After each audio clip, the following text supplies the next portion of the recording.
A month ago, back in August, Mike Zimmer was asked about the turnover on his defense and how he feels about the defense overall heading into this year, the 2020 season. Mike Zimmer responded saying, quote, "I've never had a bad defense, ever," end quote. I've never had a bad defense. Well, yesterday your defense gave up 41 points to the Green Bay Packers. I've never had a bad defense. Well, your defense gave up over 500 yards to the Green Bay Packers. I've never had a bad defense. Well, the Green Bay Packers yesterday won the time of possession battle compared to the Minnesota Vikings by a 22.5-minute differential. Vikings lose final score 43-34 to the Green Bay Packers. The score suggests that it was a close game. It wasn't. That defense produced no pass rush. There was no resistance against the run, and we can blame the cornerbacks all we want to, but when you have zero pressure on the quarterback from the front seven to where Aaron Rodgers has 44 pass attempts where he can just sit back and drop back in the pocket and chill, what are we supposed to say? And then we get to the coaching aspect. Consistent one-on-one coverage against Devontae Adams on the deep pass patterns by Green Bay. Our safeties almost always played underneath instead of over the top. And the average distance between the Vikings corners and Green Bay's wide receiver assignments was about as long as the Autobahn. Bottom line, poor coaching, poor execution, zero adjustments. Then we go to offense. The offensive line, yet again, played like some sauce. This is insanity, man, because we stay going half-ass on the O-line every single year, but expecting different results. But here we are. Gary Kubiak, you thought I forgot about you, baby? No, siree, Bob. The game planning, the play calling, it was downright pathetic. Kirk Cousins had 5 total pass attempts in the first half. There was no effort whatsoever to get Justin Jefferson, to get Irv Smith Jr., to get Kyle Rudolph involved. There was no effort whatsoever. It was extra conservative. By the time you got aggressive with the play calling, it was garbage time. The Vikings looked like they were more interested in not losing instead of trying to win the game. And here's the kicker.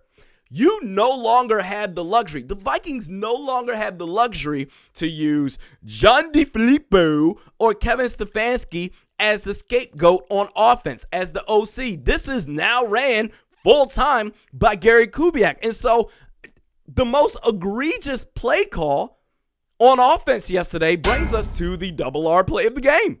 2 big-bodied receivers getting inside, a play you usually make 99 of 100.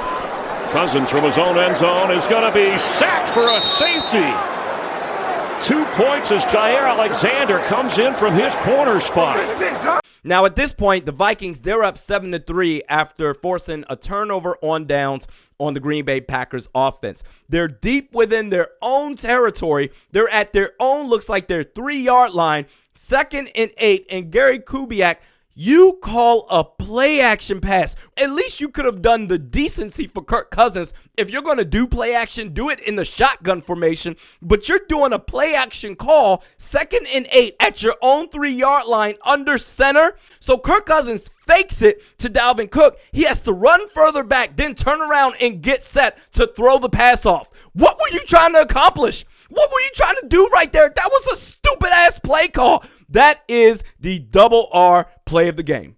And so, in conclusion, it's only week 1 that we just finished. It's no reason to panic. However, I do have some concerns because, listen, the whole Vikings offseason has been labeled under what? Continuity. #continuity. Well, Webster defines continuity as follows: the unbroken and consistent existence or operation of something over a period of time. And when I think about the period of time known as the 2019 Minnesota Vikings season, I think about a crappy offensive line, extra conservative play calling on both sides of the ball, too busy coaching and playing not to lose instead of playing to win, struggling against the elite teams not known as the New Orleans Saints, being winless against Matt LaFleur and the Green Bay Packers, having the cornerbacks consistently play soft coverage, and then being surprised when we give up first downs or touchdowns.